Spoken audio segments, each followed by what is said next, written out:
우리 찬송가 430장입니다.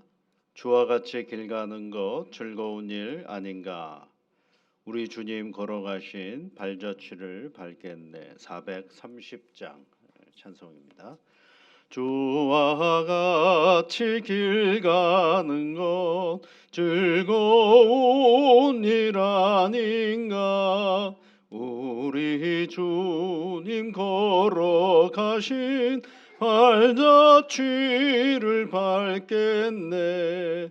한 걸음 한 걸음 주 예수와 함께 날마다 날마다 우리 걸어가리.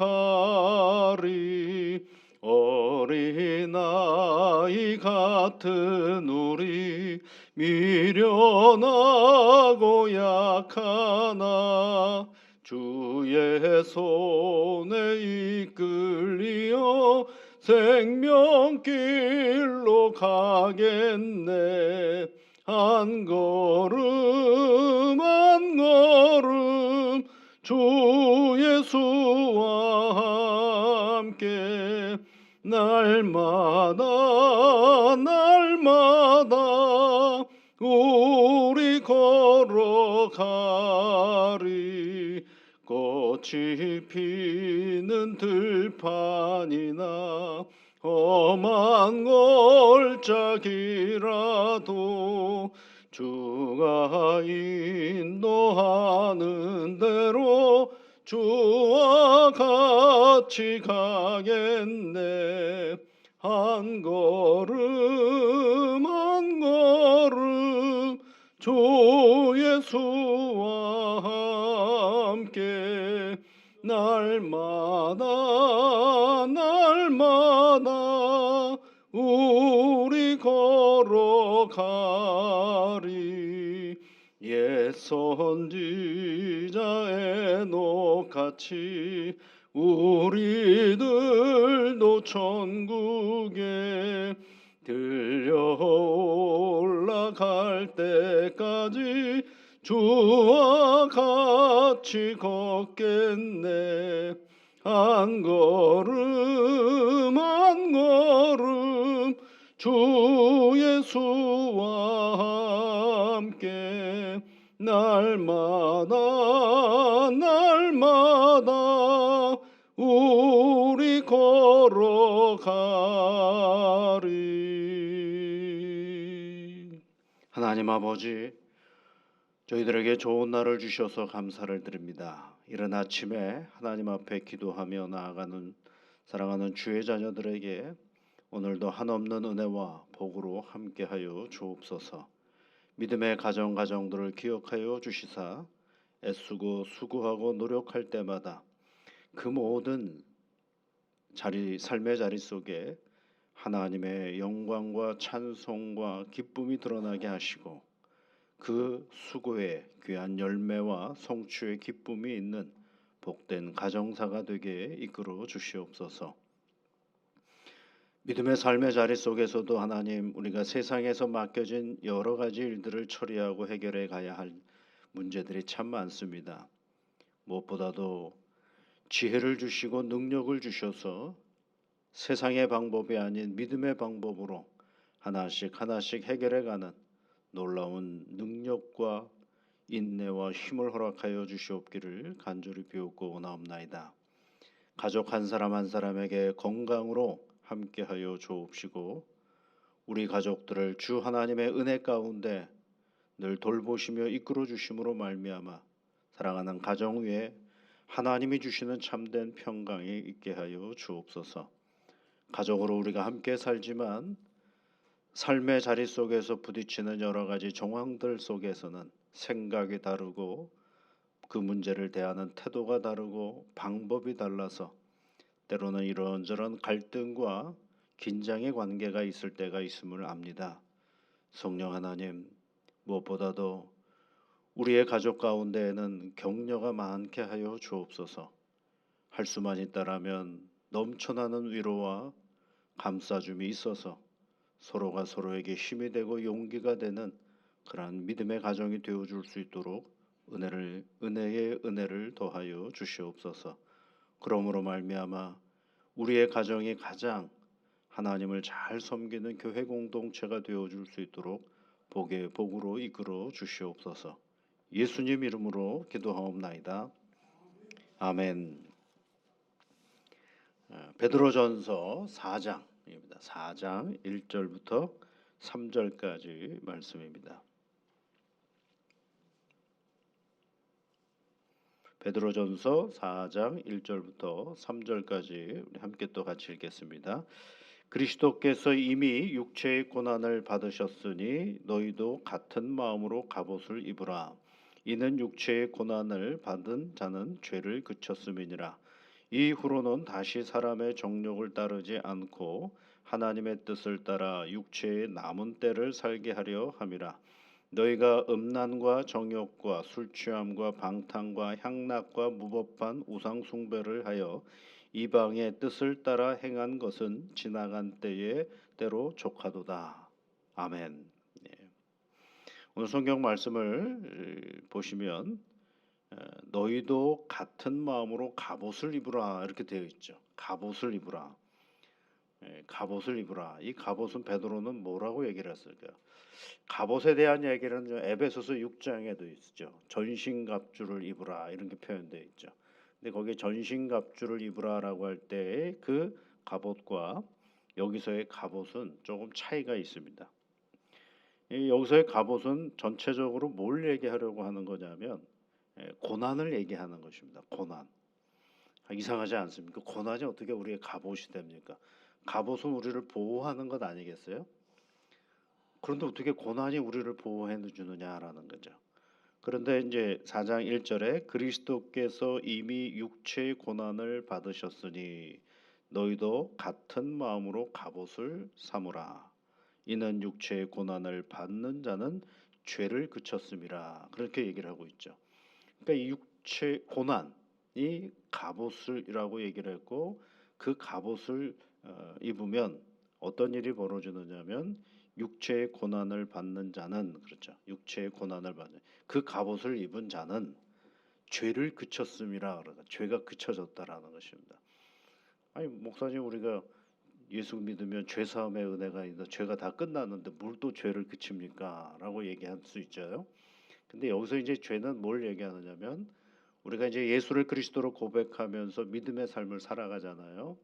근데 이제 이때는 어떤 사람이라고 늘 말씀을 드렸습니까? 이제 의인이 됐어요. 그런데 그 의인이 죄를 짓지 않기 때문에 죄가 없어서 의인이 아니라 예수 그리스도의 은혜로 말미암아 우리 하나님께서 그냥 끌어안으신 거거든요. 죄가 가득한 우리를 완전히 끌어안으셔서 너희들은 이제 내가 죄를 묻지 않겠다라고 얘기하시는 거예요. 그러나 우리에게는 여전히 죄성이 있는 거죠. 그 죄성의 자리가 믿음 이후에도 여전히 있거든요. 그래서 그 믿음 이후에 드러나는 그 죄성을 방어하고 그것으로부터 벗어나는 삶을 살아가는 것이 이제 성화의 삶의 자리죠. 이제 예수님을 믿는 믿음의 삶의 사람들은 믿음의 단계, 삶의 단계가 세 단계로 바뀝니다. 첫 번째는 예수 믿기 전에 내가 있죠. 그 다음에 이제 예수 믿은 후에 내가 있고요. 그러면 예수 믿었으면 다 끝난 건가요? 어떤 사람은 예수 믿고 나서 1년을 더 살 수도 있고 어떤 사람은 어릴 때부터 예수를 믿어서 60년, 70년을 예수 믿고 살 수도 있고 어떤 사람은 나이가 연세가 많이 있어서 예수를 믿게 되었어요. 그런데 돌아가시기 전까지 한 20년 예수를 믿고 이 땅의 삶을 살아갈 수 있죠. 그러니까 예수 믿기 전이 있고 예수 믿은 그 순간이 있고 그 다음에 뭐냐 예수 믿고 나서의 삶의 자리가 있거든요. 근데 예수를 믿었다라는 것만 다르지 예수 믿기 전이나 예수 믿은 순간이나 예수 믿은 후나 똑같으면 이건 뭐가 되는 거예요? 예수 안 믿는 거랑 똑같은 거예요. 그러면 예수를 믿는다라고 하고 예수 믿고 나서 그리고 그 많은 시간을 우리가 어떻게 살아가야 되는가를 생각해야 되는데 이제 관점이 달라지는 거죠. 예수 믿기 전에는 예수가 누군지를 몰라요. 그러니까 세상의 어떤 가치관과 논리와 자기 생각을 가지고 경험을 가지고 살면 되는 거거든요. 근데 예수를 믿었어요. 오호, 내 인생이 내 것이 아니었구나라는 걸 그때부터 알게 되었어요. 그래서 너무 감사하고 죄사함의 은혜가 기뻐요. 그것으로 됐어요. 그러고 나서 이제 그 다음 날부터는 뭐가 되는 게 예수 믿고 난 후에 삶을 살아가야 되지 않겠어요? 그럼 예수 믿고 난 후의 삶은 뭐가 달라야 되냐면 예수 믿기 전 그리고 예수 믿은 방금 전 그거하고 달라야 되죠. 그럼 이때는 방향이 어디로가 있느냐면 계속 베드로는 누구를 생각하며 살으라고 되냐면 예수님을 생각하며 살으라고 얘기를 하고 있어요.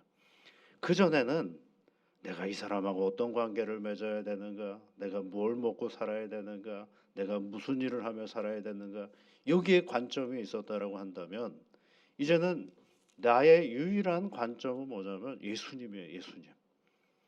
예수님은 이럴 때 어떻게 생각하실까? 사람보다 예수님 더. 예수님, 예수님, 예수님. 그런데 그 예수님을 생각하면 삐뚤어지고 온전하지 못했던 관계들이 회복이 되고 그 예수님을 생각하며 타락하면 어떤 일들이 벌어지냐면 내 삶의 질서가 우선순위가 정리가 되기 때문에 버릴 수 있는 건 넉넉히 버릴 수 있고 붙잡을 수 있는 거는 확고하게 붙잡을 수가 있게 되는 거죠. 그전에는 다 나를 중심으로 해서 돌아간다라고 생각을 했는데 예수님을 내 방향으로 딱 설정하니까 내 인생이 내 관점으로 따라가는 것이 아니라 하나님의 은혜 안에서 내가 살아가고 있음을 알게 되는 것이죠. 그래서 여러분 그때는요. 하는 예를 들면 사람의 관계도 그 사람의 관계가 가장 우선이라고 생각을 했는데 예수님이 나의 중심이 되면 내가 사람을 쫓아가는 것이 아니라 그 사람이 내게 다가오고 필요 없으면 멀어져 가고 그것에 너무 안타까워하거나 아쉬워하거나 아파할 이유가 하나도 없게 되는 것입니다. 왜? 누가 나와 함께 하시기 때문에 그래요? 주님이 나와 함께 하시기 때문에 그런 거죠. 그래서 이때는 뭘 지향하며 살아가느냐 하면 예수 그리스도를 지향하면서 살아가는 방향이 거기 있으니까 그분을 향하여 늘 가는 거죠. 그런데 예수님이 어떻게 우리를 구원하셨느냐? 바로 이 세상에 오셔서 고난의 길을 걸어가시고 십자가의 죽음을 통하여 한 생명을 구원하셨거든요. 그러니까 우리가 예수 그리스도의 고난을 이 믿음을 가지고 당하는 그 고난의 자리로 가면 갈수록 결국은 그게 뭐가 되느냐 하면 베드로 사도는 이렇게 가르쳐 주는 거예요. 그것이 너희를 단단하게 만들어 너희를 보호하는 갑옷이 된다라는 것이 믿음으로 말미암아 당하는 고난이 있거든요. 믿음으로 당하는 그 고난이 있어요. 근데 그 고난은 우리를 아프게 하는 고난이면서 동시에 우리를 건강하게 만들고 우리를 예수 그리스도를 지향하도록 만드는 그런 자리예요. 그것이 당하는 고난이 왜 그렇게 되느냐면 뭐로부터 멀어지려고 하는 그 고난이었느냐면 육체의 고난으로부터 멀어지려고 하기 때문에 당하는 고난이거든요. 이게 여러분 예수 믿고 살다가 보면요 오해도 많이 받습니다. 저는 언제부터 저렇게 했다고 지가 이러면서 막 얘기하는 사람들도 있고 언제부터 이러면서 남들 하는 대로 살아 이런 식으로 슬쩍슬쩍 우리에게 건드리는 것들이 있어요. 그런데 그런 것들로부터 우리를 잘 멈추게 만드는 것이 뭐예요? 그것들을 단절할 때마다 당하는 아픔이 있거든요. 그것들로부터 멀어질 때마다 당하는 애매한 고난들이 있거든요. 근데 그 고난이 뭘 그치게 만든다고요? 죄를 그치게 만든다라고 베드로는 이 역설 아닌 역설을 얘기해 주고 있는 것입니다. 그러면서 이렇게 얘기해요. 2절 말씀에 보면 그 후로는 그렇죠. 그런 고난의 갑옷을 우리가 입은 후로는 다시 사람의 정욕을 따르지 않고 하나님의 뜻을 따라 육체의 남은 때를 살게 하려 함이라. 우리의 남은 시간들 하나님이 부르시는 그 순간까지 우리의 모든 시간들을 그렇게 살아가게 된다라는 것입니다. 그러니까 베드로는요, 뭘 계속 얘기하고 있느냐 하면 예수를 믿어서 감사합니다. 나를 죄사함의 은혜를 주셔서 고맙습니다. 그런데 어떻게 하려고? 그 다음 얘기를 해주는 거예요. 끊임없이. 우리가 예수 믿어서 은혜 받았잖아요. 구원 받았잖아요. 그 다음에 뭐? 그 얘기를 해주는 거예요. 그 다음에 어떤 사람은 20년을 예수 믿고 살고 30년을 예수 믿고 살고 40년을 예수 믿고 살고 50년을 예수 믿고 사는데 예수 믿기 전이나 방금 예수 믿은 때나 하나 변화가 없다라고 한다면 그게 무슨 은혜고 그게 무슨 믿음이냐라는 것을 생각하면서 이 얘기를 해주고 있는 거예요. 그래서 우리의 삶에 예수 믿고 나서의 삶에 유일한 방향이 있어요. 그것은 뭐예요? 예수님. 그래서 예수님을 따라 살아가는 삶이 될 때 그 예수님을 따라 살아가면서 부딪히는 여러 가지 어려움들 앞에 그것이 뭐가 된다? 그것이 오히려 우리를 보호하는 갑옷이 된다라고 이야기해 주고 있는 것입니다.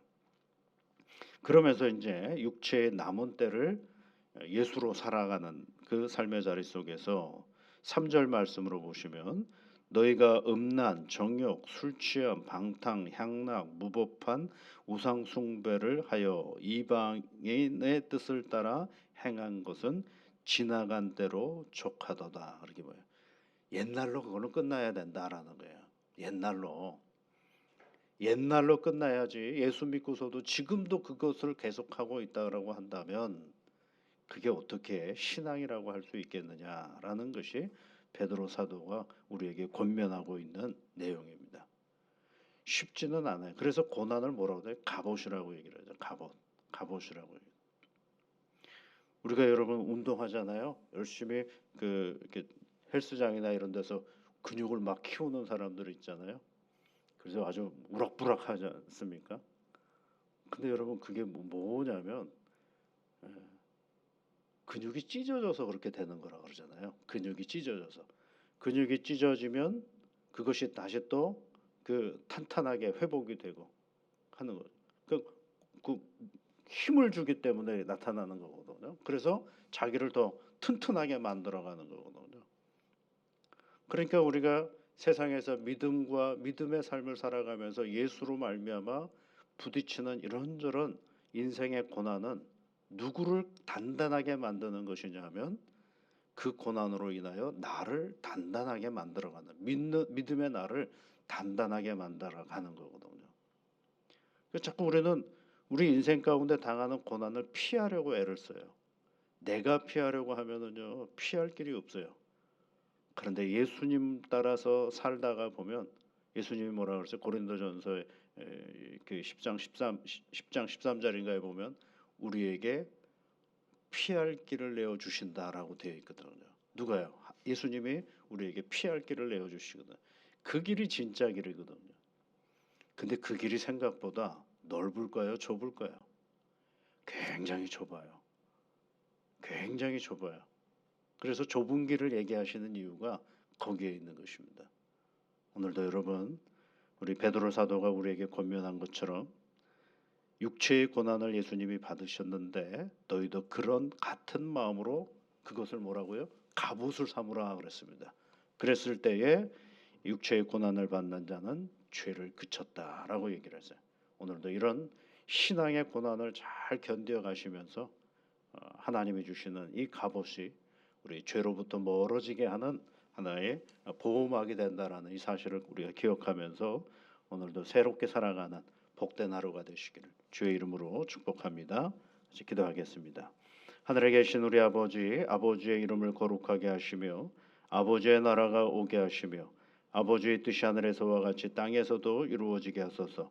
오늘 우리에게 일용할 양식을 주시고 우리가 우리에게 잘못한 사람을 용서하여 준 것 같이 우리 죄를 용서하여 주시고 우리를 시험에 빠지지 않게 하시고 악에서 구하소서.